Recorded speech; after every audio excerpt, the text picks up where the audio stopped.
Not bad timing. As soon as it came back, it says 5 o'clock. And we are here tonight with Mike Paranormal. And thank you guys for popping in with us. Appreciate you. Thank you for having us. So, just a little question I like asking everybody is what got you started in the paranormal or interested in the paranormal?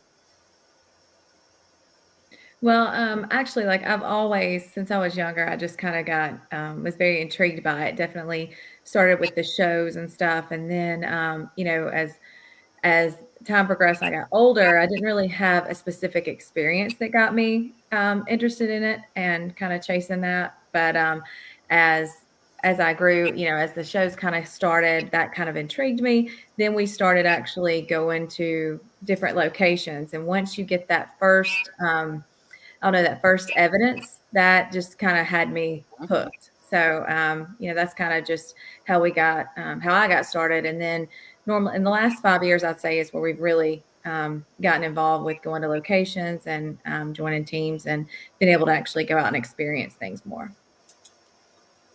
Okay, cool. So, is it just you two?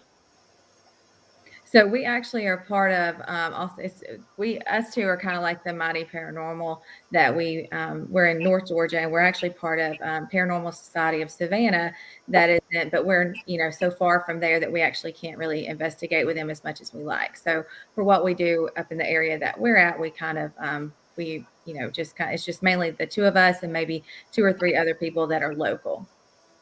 Okay, cool. So, what areas or what places do you normally go to whenever you do the investigations? So we've primarily been like to a lot of like the larger locations more recently. My favorite so far has been, well, actually, we started out like the first one that we actually went on a full investigation where we took our equipment was at Waverly. And so that kind of got me definitely hooked there. We got some great evidence while we were there. And then we've kind of just we found like the local small hotspots within Northeast Georgia. Like there's a local bridge here. We've been to Americus to investigate there, the Rylander House.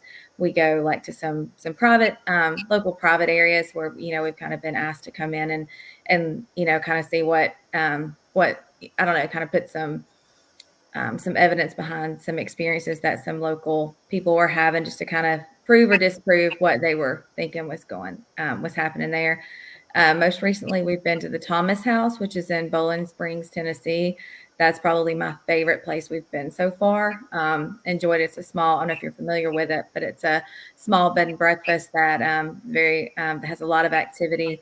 There's, they had a book written about it. We actually had a team investigate there for Ghost Hunt Weekend. And I don't know, we just really enjoyed that. Cool, cool. And I think you said something about Savannah, Georgia, right? Yes. Okay. Savannah's got to have a lot of history, correct? Oh, absolutely. Absolutely. Yeah. We go down there with our team and investigate some of the local places there. Terry can probably speak more to that. I'm kind of Uh, feel like I'm taking over everything. that's fine. But yeah, we we live 6 hours from there, so we don't get down there as much as we can. But we go down there for special events. A couple of hotels we've investigated at, and like she said, we went to with the team. We met up in Central Georgia in Americus and Plains, which is the home of Jimmy Carter, President Jimmy Carter. Mm-hmm. And we went to his former house called the Rylander House, which has some activity. And another thing that's down there, right in the city next door in Andersonville, that I was really moved by was the Civil War prisoner of war museum, and the grounds had they had a large spacious grounds with cemeteries and of the soldiers, and the they still have the green space, which was the former hospital during the prisoner of war that we had a lot of activity at with the REM pod um, going off quite a bit right after we were asking questions. very moving place, though. You know, you hate to see U.S. soldiers with idea what U.S. soldiers went through, Mm-hmm. the harsh conditions. But getting back to Savannah, yeah, it's a very, very spiritual or haunted place. Uh, One of the hotbeds of the paranormal activities. yeah, yeah, I think so. Yeah, I wouldn't mind trying to get down in those areas down there because I know that there's a lot of places down there that have activity. Oh yeah, it's Um, beautiful. It's fun. It's just a fun. It's just a great. There's just such a great vibe when you're walking around in the downtown area. There's cemeteries just in the middle there. A lot of I was tours. actually going to ask you if you guys have went into any of the cemeteries and done investigations at night. I can't say that we actually went into them at night. We went around them. They're fenced. They got the wrought iron fences, and we kind of did some activity on the perimeter of them. Um, but we didn't actually go in. Okay. Well, I was just wondering. I know that we've done a few cemeteries up here, so Yeah. But those are easily accessible. access. Yeah, accessible. I mean, you got one that's out in the middle of nowhere. Yep. Yeah. You They know? are in town. You know, of course, they're beautiful to look at. They're that American Gothic design. Oh yeah, Just what you see in the movies. that is really cool though. It is, and it's just a good vibe at night. People are walking around. There's tours. I think there must be about 5 tours that are constantly running into each other. Big business down there. So, do they do tours of the cemeteries then, or? I don't think they. I think they don't have access, but they'll go around them just like us. Oh, okay. And it depends on the cemeteries. I think as you get, maybe the ones down in the middle of town are fenced in, but the ones on the outside you have better access. But I think most people are attracted to being in the downtown area. Plus, that's probably what they're staying too. That would most likely be, I think, where more activity would probably be. Little richer history for the paranormal there. Yep. Yeah. And then there was the place I like to go to when we're down there is called the Grave Face Museum. It's basically a little independently owned museum. There's one in Chicago too, but it's based in Savannah. It's like a murderabilia museum. They have a huge John Wayne Gacy collection. Just a lot of artifacts that they were able to get from family members and Mm-hmm. whoever was given away. They've got stuff from the Jimmy Jones, the Reverend Jimmy Jones cult fiasco. Oh wow. Some Manson stuff, articles of clothing people wore in prison, like Eileen Wuornos. You could see her underwear up there. Monster. Just weird stuff, and just That was a good movie. a lot of lesser known things too that you might have heard of, but you're like, oh, I've kind of forgotten about that. You could, and they'll sell you a 3-day pass, and you'll need all 3 days because you want to read everything, you want to take it all in. Long story short, we have done an investigation there, and while we didn't get a lot of activity while we were there, our members of the Paranormal Society of Savannah have had activity there in the past. But it's still an exciting place to be in. It's a great vibe. Yeah, I mean, we there's a place called the Planners Inn that's on Reynolds. I think it's Reynolds Square, and we investigated there with our team at one of our events, and it was. I mean, we had a ton of activity. Like there was, I mean, everywhere that we went within that spot, there seemed to be a lot of activity. Whether it was on, one of the top floors, whether it was in the elevator, the basement, like multiple areas within the basement, we had a lot of activity. So if you have the opportunity to go there, definitely try that. And the Weed Sorrel House, that's a great place to investigate as well. Cool. So, in all your times investigating and stuff, what is the coolest evidence that you think that you've caught? So I would say like the first thing that like what always comes to mind is when we were at Waverly, we were with a group, like we were sitting in a room with a group doing tests method. And I had my EVP recorder going and didn't really think, I mean, like you could, the light was going off and on, such as that, but you didn't really hear anything. Like there wasn't any, like any whispers, anything whatsoever. Mhm. So we were going back, when I was going back through my recording and going through that, there was a child, like a baby laughing. Like there was nothing, like, we were speaking and then in dead silence, you hear this little giggle, and there was no children there. It was 17 degrees. There was like 5 of us in the room. And that was amazing. And then most recently, I would say we were at the Thomas house, and we were, doing questions and such, and actually had we didn't hear it during the actual session. We had activity like where things were moving, and like we had some different, just some different things that we could actually see and experience then. But we actually had some question and answers where I think one of the questions was, do you enjoy music? Do you enjoy a specific one or general? And then clear as day, it spoke back general. So, I mean, I would say that's my favorite. Oh, and then also at Waverly, we went back to Waverly earlier back in the summer with the Paranormal Society of Savannah, and we had taken balloons and put lights in them. And I was in one of the rooms with some of our teammates, and we had the balloon on the table, and literally I guess it was a child. I didn't have any EVP evidence there, but I could actually on command and with, every interaction, I would say it would push the balloon from one side of the table to the other. It's like we could put it on one side and I would say, can you push it to me? And literally you would see the thing start coming towards me. And I say, okay, well, can you push it to, another team member and specify which team member it was?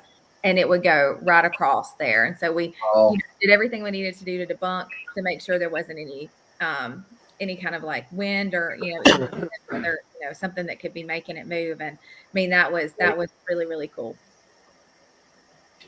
See, with evidence like that, that is really cool because it's also showing that there's an intelligent haunting there as well. Yep. well, as many guests as we've had on over the last 4 or 5 years we've been doing this since 2019, and they've talked about Waverly Hills. It's like they've always got some activity. Yep. Somebody's got something super cool that happened to them while they were there, you know. And it wasn't always the first trip. It may have been the second or third trip, but Mhm. they had something cool to say to the place. It's definitely a bucket list for me. It's a beautiful building. Yeah, we really enjoy. I mean, just the architecture. I mean, I don't know. We just really enjoy it there. So we, went there twice. Probably would definitely be going again soon. With probably next year. We enjoy it because once again, every time we go, it's a different experience. So we definitely enjoy it there. So when you guys go out and people ask you what you do, Yeah. what kind of reactions do you get when you tell them that you do paranormal investigating? Well, I mean, where we're at, it's not really, everyone, the first thing is, I mean, that I've kind of gotten is, has anything followed you home? Like, that's the first thing everybody asks is, did something, how do you know something didn't follow you home? I mean, but, I mean, for the most part, everybody's been, just intrigued by it. Like, there hasn't really been a lot of negativity or anything like that because, we just are, I don't know. We just are, kind of just try to be real cool about it. Not, you can kind of gauge your audience as to how receptive they're going to be. So we haven't really had a lot of negative stuff. I mean, that's primarily, I guess, the main thing that I would say is they're like, how do you know that nothing follows you home? And, and then the next thing, and then once you kind of start talking about it, they want to start hearing the evidence. Like, when you tell them, hey, yeah, I got Hmm. an answer. And then, whatever they want to see, like the video. So for the most part, the people that, we've gotten that that kind of find out what we do, they are more intrigued by it. That's cool. That's cool. Yeah, I think that the shows like Ghost Hunters and Ghost Adventures and stuff like that. I think that's kind of brought it more into the mainstream for people, to where Mhm. it's a little more acceptable. Yeah, Or but those accepted. people also, people got to get some common sense about themselves.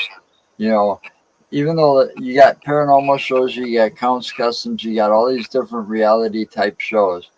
The thing is, they're all scripted. Yeah. You know, it's all about ratings and making money. Lots of it. Yeah. You know, picking up sponsors. Unfortunately, Joe's correct about that, and that's the one thing that really bothers me. You know, Because they're good shows, but yeah, I mean and I'm not doubting that they get evidence. I'm not doubting that that they have stuff happen. But the thing is, I know that, like Joe said, it's all scripted.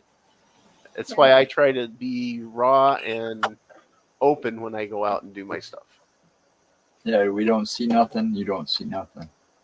Yeah. Oh. Yeah. You don't see the part where you have 4 hours of nothing and 2 minutes of something or less than a minute of something. They Yep. definitely don't show like the hard part or the waiting part or the discouraging part. It's Yeah. all like, I mean, for the most part, they're investigating for a full week and it's crammed into, 15 minutes because it's, 30-minute segment with, at least 20 minutes of commercials. So you don't see the hard part. And then, 10, 15 minutes of that is, their research and such. So yeah, no, definitely, I agree with that. You know, and sometimes putting it out that way, you know, all raw and uncut, where you're not getting nothing, you're getting frustrated.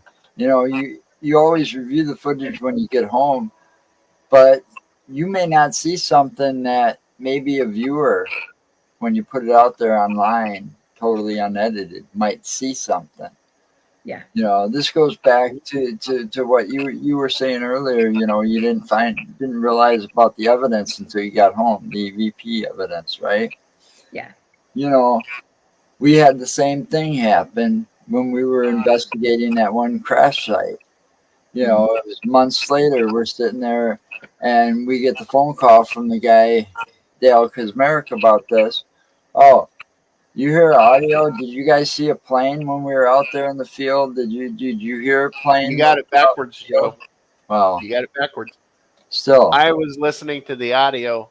I heard what sounded like a prop plane flying over us. but there It was was nothing that day. my audio from my voice recorder, and it wasn't on any of the other Oh, pieces of equipment that recorded audio that day. basically a phantom plane, So it about was the it was same weird. size, And about the it, same it, but size it was weird. as It was weird they to get that. crashed in. Right? It sounded like whatever they had, a Cessna. I That's think what they it were in was. a Cessna, and it did. It sounded like a single engine prop plane flying over. But there isn't a single one of us that was out there that day that remembered hearing one or seeing one or anything like that. Yeah. Yeah, that's what I mean, like, and to speak to that, we actually have started using like multiple recording devices, and everybody, like, I have one, he has one, and like I have one that normally that I just leave going, and then I have one that I use with a headset while we're investigating, and then he has one, and it's amazing how you can have different activity on within them. Like they'll pick up one thing, and it's we're within a close vicinity where we shouldn't, we should all have the same activity. But Yep. yeah, so it's impressive to hear how, I don't know, it's exciting when you get those wins when you come back like that. Oh yeah, it is. It is very much so. Well, you want to do that because there's always the equipment failure on a site too. You know, batteries get drained super fast, or just the equipment fails on you. You know, you go out there thinking you're having a good time and recording stuff, and you might have gotten something, but you get home and the card's corrupt. Yeah. So you can't get the files off the card or see what you recorded, and A lot of our that gets frustrating too. a lot of our a lot of our Waverly evidence we thought we had, but what was it? The microphone? Yeah, the microphone. Like we had the when we were doing the balloon thing, and we were so excited to hear, to be able to play that back and share that later. But the microphone for that one had completely just malfunctioned just during that session. It was the wildest thing. But like, and to speak to that, we were at the Thomas house, and we, were having, a good session while we were in a hallway, and the camera just immediately, like, just drained, just quickly drained. And so they were changing, like they were, kind of called a timeout, and they were switching it out. And I made the comment, now is when we're really going to have something. And I had not gotten that right out of my mouth, and we heard something kind of throw and like literally hit me in the ankle. It was like a little rock that was not there that hit. So, I mean, it was just interesting how that died. And then, I made the comment and then that happened. So, Yep. It's kind of like when we were out at Asylum our school. or Asylum. Well, as Salon, we had the EMF meter go crazy.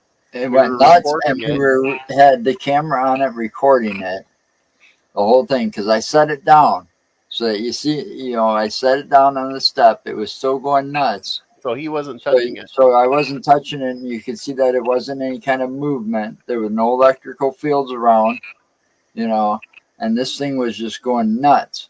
We get home to check the footage, and the camera file was totally corrupt. really? It was That's such a heartbreak. brand new SD card, formatted before we even left for the camera and everything. Tested it before we left. Brand new battery in there, fully charged, and the whole file card was corrupt.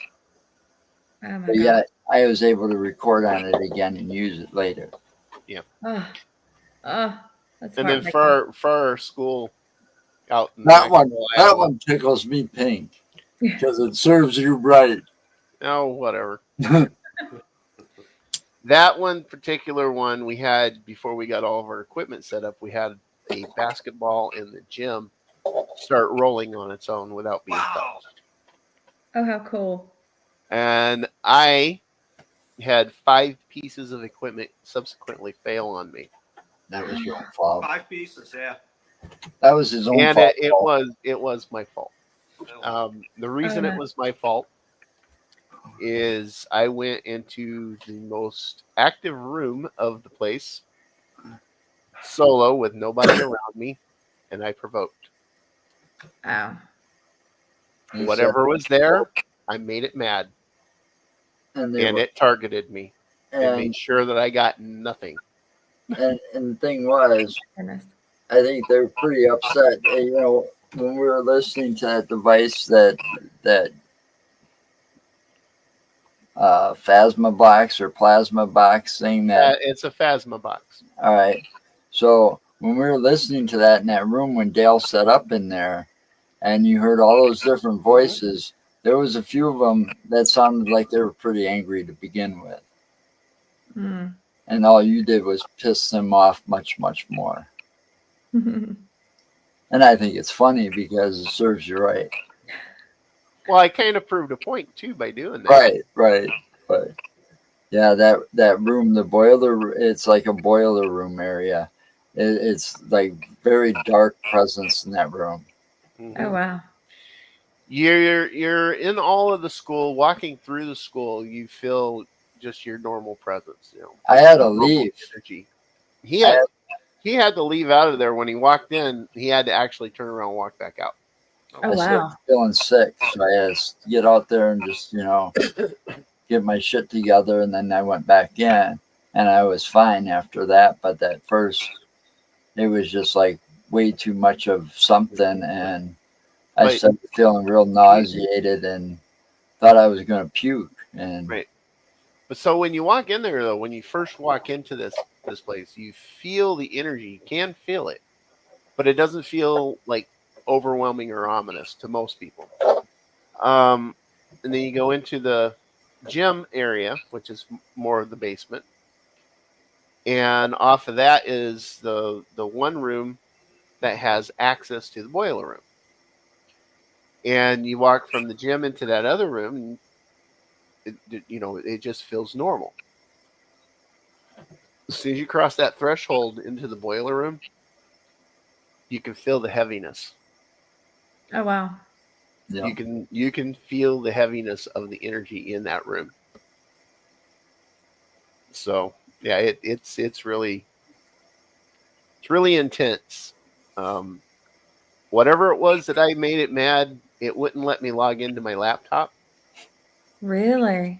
I had my laptop. I opened up my laptop. I was typing in the password exactly the way I knew it was to be, and it kept denying me. It kept keeping me out, kicking me out. So I wasn't able to get in. I tried it 4 different times and it just would not let me in. My voice recorder that was working at the crash site decided to quit working. Oh my goodness. But I get home, I'm checking all my equipment, everything's working fine. I Yeah. get home, I bring up my laptop, I type in my password, boom, right in. First time. Yep. Wow. Yep. My body camera that I have, the video of it didn't go, just the audio. My regular camera, it went through one battery. I changed the battery, and then everything after that failed. And that was after everything after that's when I had it sitting on the tripod, aimed at the room, at the boiler room. So, Oh my goodness. Oh my goodness. so yeah, I don't know if you guys ever experienced anything like that, but Probably. I mean, you never know what's causing it. Is it something that's putting an alteration in your head to do something wrong, or are they directly making the equipment, misfunction, or I don't know. it's just something we'll probably not figure out in our lifetime. I don't know. I'm going to live forever. I might figure it out.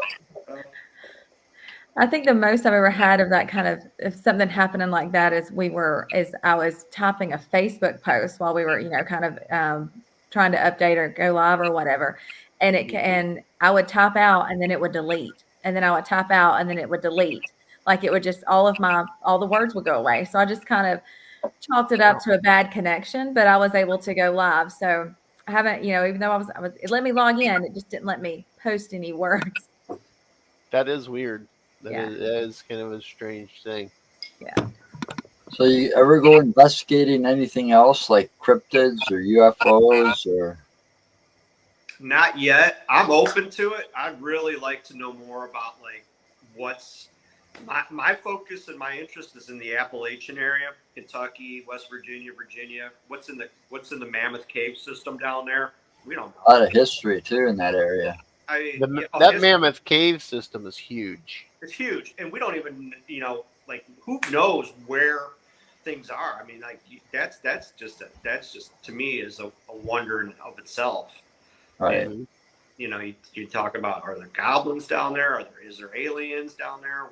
Anything can be down there. That's that would be probably my next thing.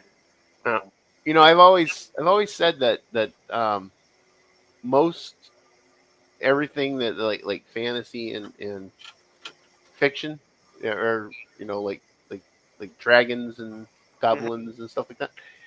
I've always said that most of the myths and legends like that are connected to a real event or real creatures of some sort at some point in our Earth's history. So when you have all these little myths and legends and stuff like that, I honestly feel that they are connected to something that has actual physical that has been here. Oh yeah, definitely. And I know that I don't know with the way the computers are now and how you can Photoshop stuff and the artificial intelligence getting smarter and being able to create its own like videos and stuff like that. I'm not certain how authentic a lot of the YouTube stuff is, but I've been seeing some really interesting stuff being posted. Yeah. Oh yeah. You gotta really look at some of that stuff with an open mind and keep in mind that technology in the right hands, somebody that knows what they're doing, can really make a video and really make it look real. Yep. I mean, this isn't like, Hollywood in the 70s. To have that kind of software and equipment is going to cost you thousands and thousands of dollars. Today, anybody can get that for little or nothing, if not free. Well, a lot of it's open source on right. That's what I'm saying. It's a lot cheaper and easier for people to fake their own things. This goes back to that Patterson footage. The Bigfoot Patterson footage. From what was that, 67, I think, or somewhere back in that. It was somewhere. 7 or 68, something like that. So, you couldn't fake something like that without spending a bundle or edit the film. Well, the whole thing is the way, if you really watch that film and just the they've actually taken the original film and they've put it through a process where they've cleaned it up and stabilized it. But if you really watch it, you can see the muscle movement under the hair Right. on as the Bigfoot is walking. Right. The only Which way makes you're it the gonna most get convincing. right, And- but the only way you're gonna get that kind of muscle movement under the hair like that is to actually have a real person that is of a large Yeah. stature get them to glue all this hair on them Yeah. and walk across naked barefoot on these rocks. Because at that time, Hollywood didn't even have. I mean, you got to think about it. Look at at that time. That's when they were doing Planet of the Planet of Apes. the Apes. Those costumes Okay, from if the they had that 60 kind of movies, technology, you could tell they were so fake. right? But Mhm. if Oh, yeah. Hollywood had that kind of They would have used it. exactly, Yeah. Yeah, that's they would my have used point, it. So it's stuff like that. I mean, the enhancement of that video and just watching it's only just that part of it is very convincing. So I'm thinking of like a scenario where they're about to film it and they're like, "Hey man, we're gonna slap a bunch of glue on you. Why? Where's my costume? Just shut up. We're gonna put all this glue on you and we're gonna throw all this hair on you. Wait, what?" And But here's the funny part about it. Watch it really close because that is not a male. That is a very large female. Oh, twist. Yeah. Now, back that time, I don't think there'd be very many women that would actually want to go through that. No, No, and be I would that. say not.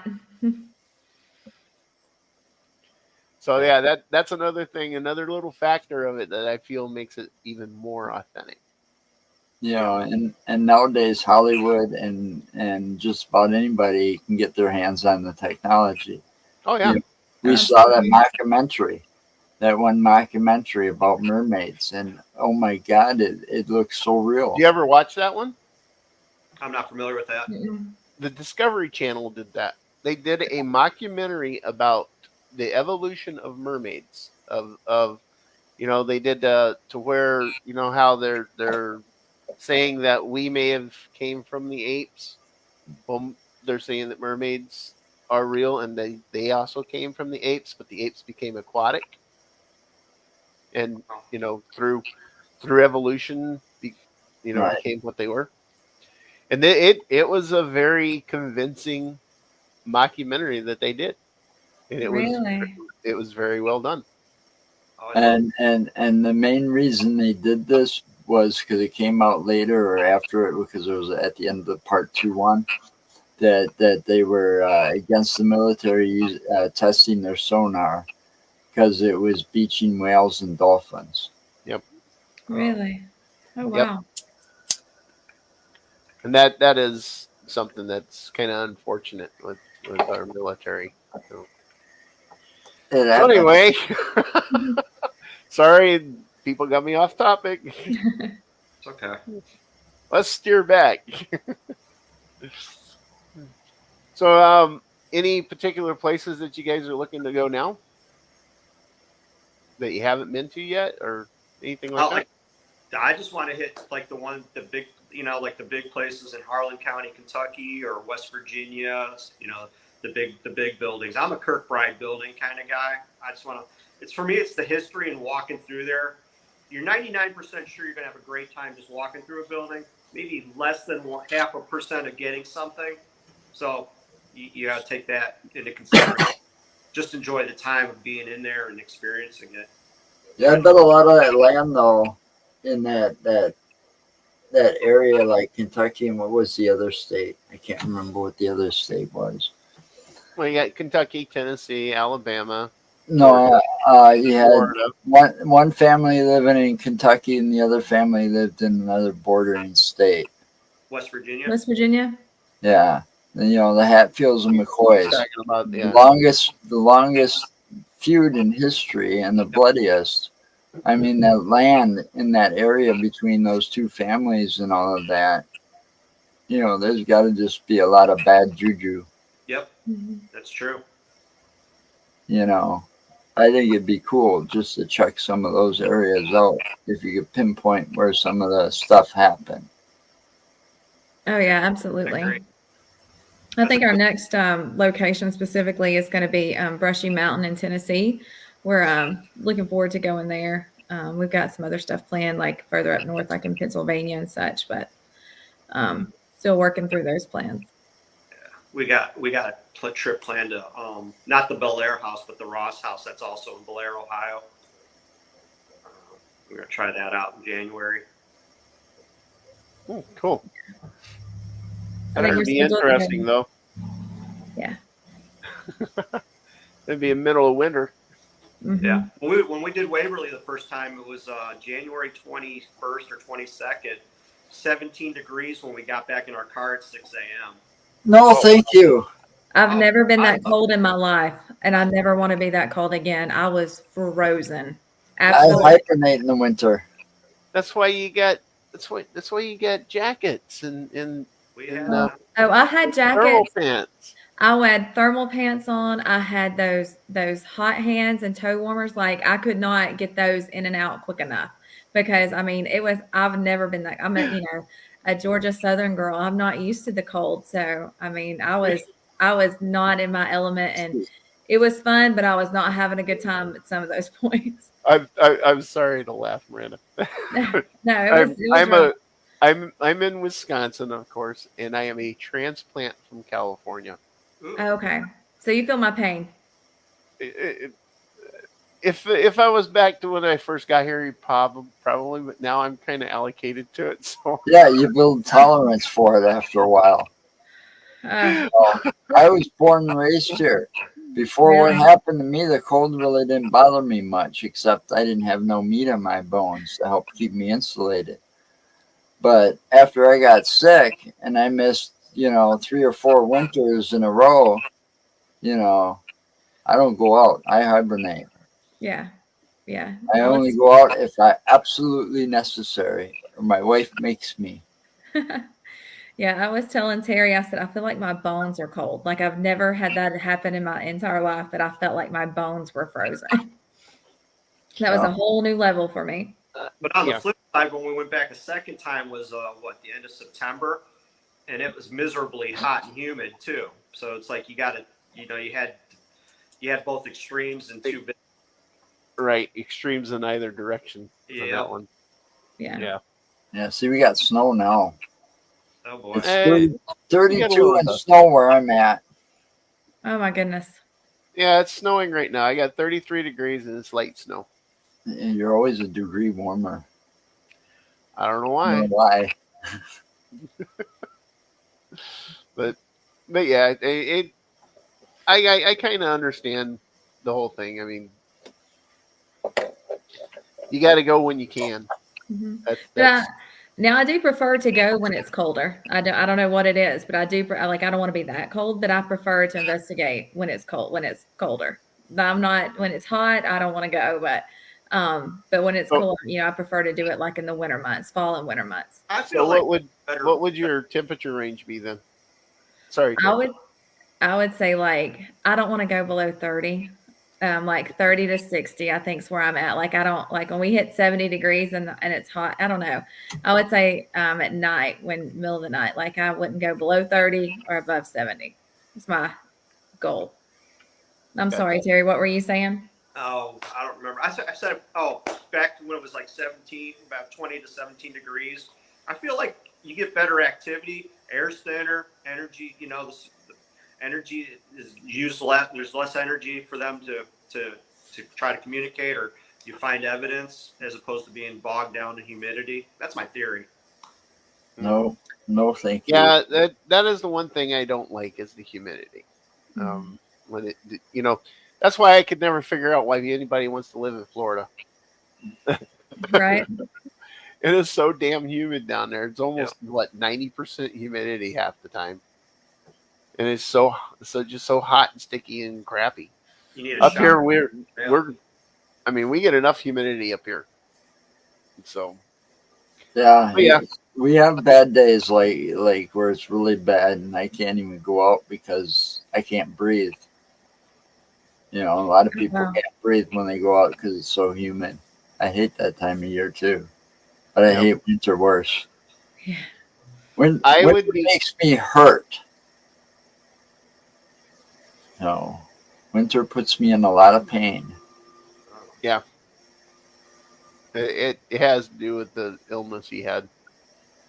But no, I'm more comfortable right between, I'd say, probably 62 degrees and 45. Yeah. Just that area. I can run around in shorts and a short sleeve shirt and not have a problem with No, no, no. it. I can't help it. I've You're been just a told I'm freak a of walking nature. furnace. You're just a freak of nature. Yeah, I probably am. I like it cold. You know, Well, I can't handle some of these people. You know, if my wife had it her way in the wintertime, she'd have a fan on in the bedroom. I do have a fan on in my bedroom. For noise? Nope, No, no. because I sleep so stinking hot. Okay. I'm serious. I've been told that I am like a walking furnace. That I will I'll have maybe a sheet on and I'll have the fan blowing on me because I sleep so stinking hot. But anyway, got off topic again. That's okay. Tangents are fun. You know, nobody's regulating our show. I It's know. okay I to get know. off topic. You I got mean, anything on your bucket list, guys? Anything really interesting other than the ones you were talking about? Uh,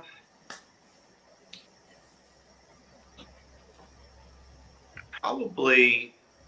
I keep referring back to Appalachia. There's a couple places like Shawnee Amusement Park in southern West Virginia.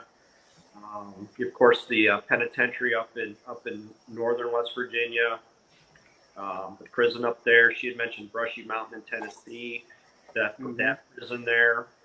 Um, we're just working our way away from home. We're kind of spiraling outwards as we get more experience. So that's what we're sticking to. We also want to focus on our own home area, Northeast Georgia, Helen, Georgia area, Dahlonega, Georgia, where they had a lot of gold rush days back in the 1800s.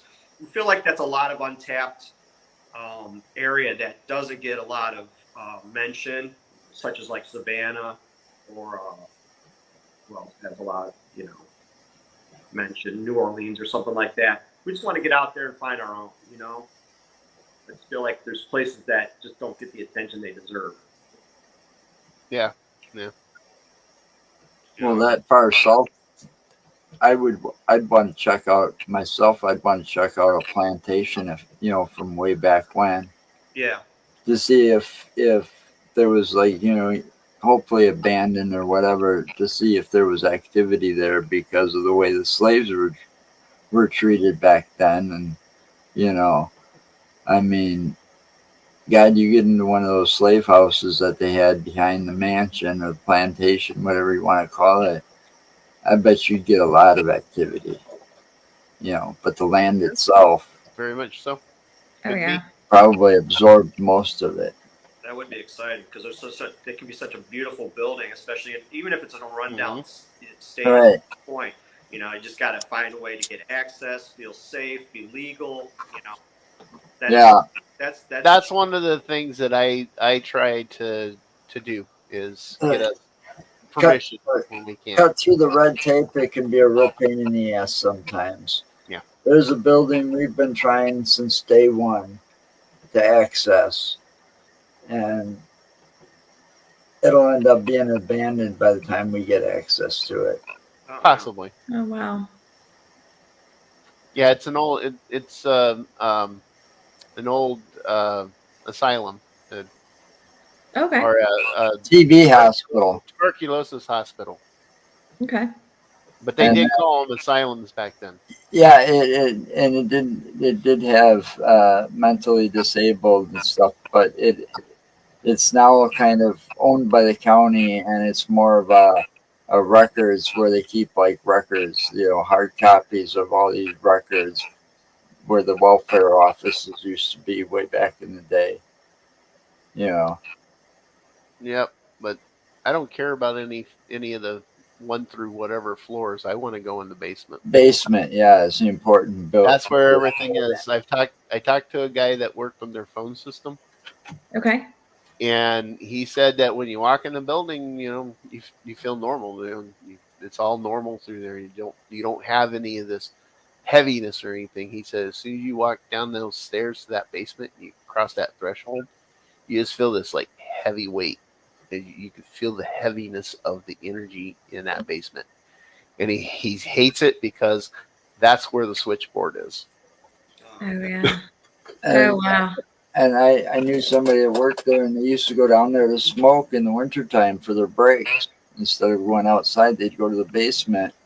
And this person and their friend, they were that worked there together. They went down the basement, smoked a cigarette. They saw an old uh, wooden wheelchair move. Oh, wow. Nobody was around, just them two down there. And this happened to them twice when they were down there because they saw a gurney move Oh, my goodness. after that. But the wheelchair was interesting because she said the wheelchair looked like it was made out of wood. Oh, wow. Yeah, that would have been back in the '60s type Right. wheelchair, probably, or even the '50s. Oh, that's interesting. So they haven't had anyone actually go in and investigate, or they don't let you go do that. It's No, just kind of just word of I mouth. tried. from you guys. I have tried all my contacts that I had, and they couldn't get us in. yeah, Oh, that's so discouraging. yeah. Although I, on the other hand, I do have us permission to go into the old children's hospital up at our campus. The only thing is, Yeah. I gotta get a hold of the guy because we originally had it all set up. We were going to go in just before COVID hit, and then COVID hit. Yeah. Mhm. Yeah. But So that got put on hiatus for a while. So, but I got to get a hold of the guy. We got to arrange for us to go up there because he still wants us to come do it. and that's and I'm going to say this because Tanya's not here and it won't upset her, but it's too bad. Too bad Shar passed away before we got a chance to get in there because she was a patient there when that hospital was in existence, and she told me some stories about that place as well. Yeah. So That's a shame. yeah, Tanya's mom, when she was a kid, she was in that hospital. I forgot why. So, but we don't bring up the subject. But now it's what is it? Nutritional science building. Okay. So it's all laboratories in there now. It's on the university campus. Yeah, it's on on the the university university campus. But there are still reports of tons of activity in that building. Oh, wow. Yep. And the one place I want to get is it's basically the fourth floor, but to access it, you got to go through the third floor, up a set of stairs. Now this is all set up to where there's only 3 rooms. There's a hallway and 3 rooms once you come out of the stairwell to the fourth floor. And supposedly there's a little girl that's been seen up there several times. Really? Yep. That would be a great place to actually set up camp. Yep. That's a story to hear or to find out why. Find out why. Yep. She's, We got a long way to go with the Wisconsin You know, that campus, the UW campus, there's more than one building on that campus that's got activity. And I got his permission to do one. I was working on getting his permission to go to another one, which is actually connected through the tunnel system to the old hospital or the old children's hospital. The other one is actually the old um, UW hospital, the first hospital that was there, and they still have an active um, morgue room where they have the classes where they teach the anatomy Okay. and stuff, and they have an actual active morgue in that basement of that building too. Oh, wow. Yeah, I I had the fortune of coming through and actually seeing they had the door open. Mhm. It was the anatomy class that was in there, and I actually got to see the students in there working on the cadavers. Oh, wow. So yeah, Ooh.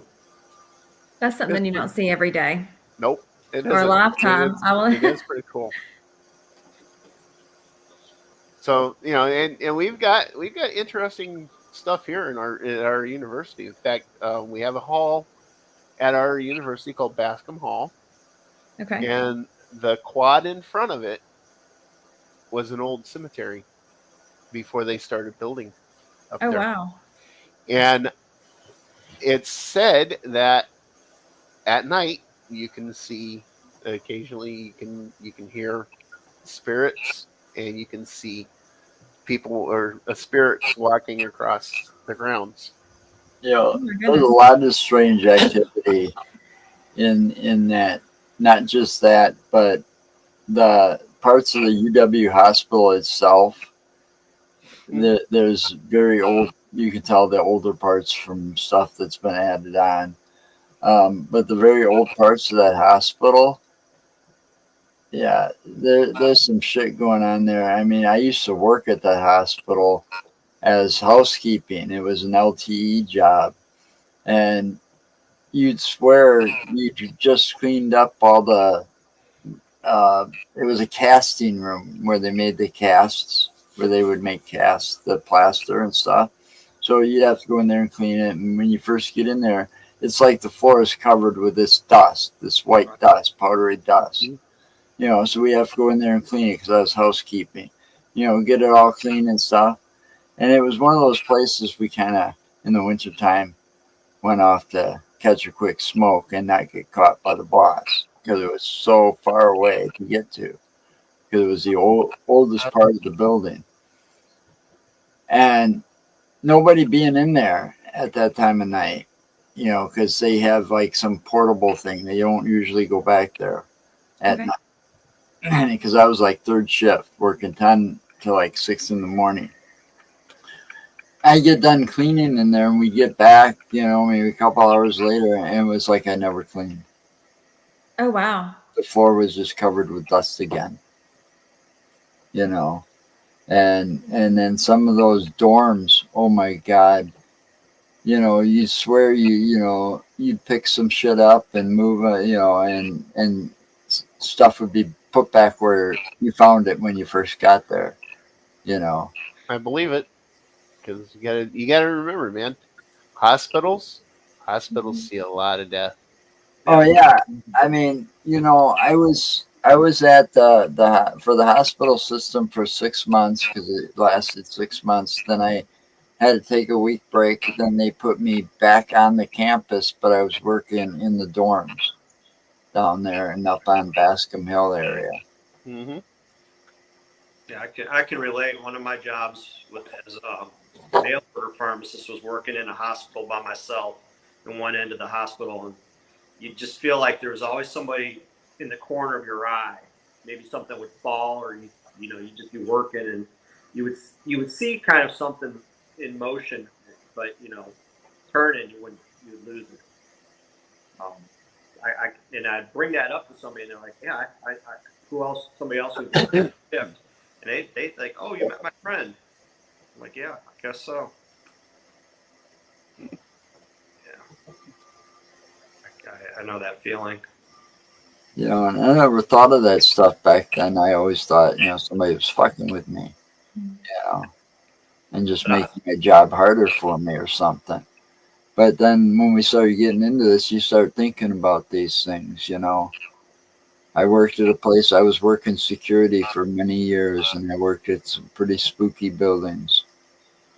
I tell you, never thought about it until now, Mm-hmm. what it might have been.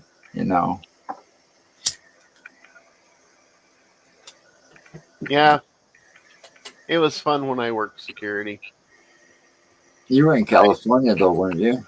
Yep, I worked security at two malls, and then moved out here in '93, and then I started working security at uh, GE Lunar over there by the interstate. That place was kind of interesting too. So, but yeah, it's always fun, always interesting. So, where can people find you if they want to check your stuff out? Right We now, have. Go we're ahead, putting Terry. stuff out on TikTok and Facebook whenever we get out and got something we're showing under Mighty Paranormal in both cases.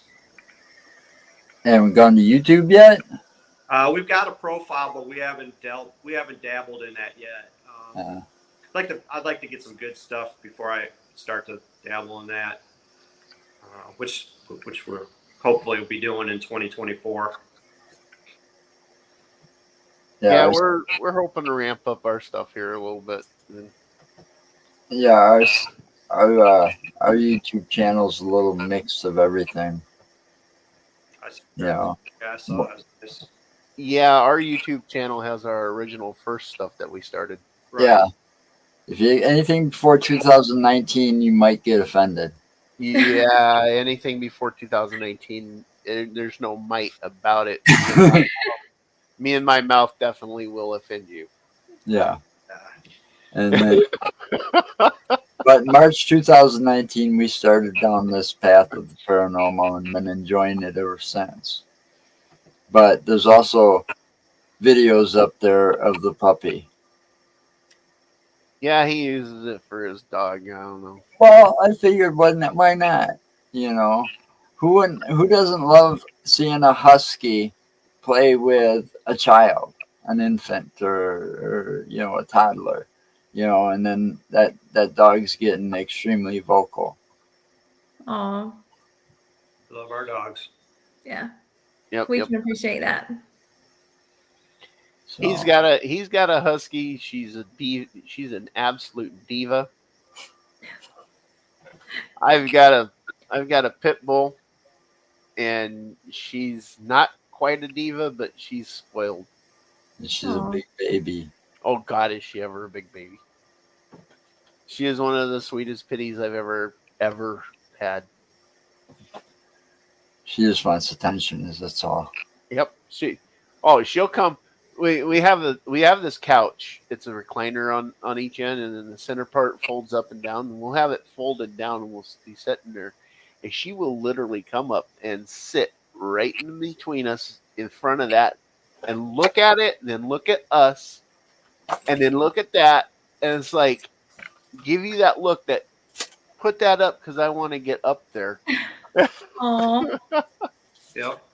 And then once I do give into it and I put the thing up, she'll jump up and put half of her body in my lap, oh, and then lay there, and then lean up against me and look up at me. She's she knows how to get to me.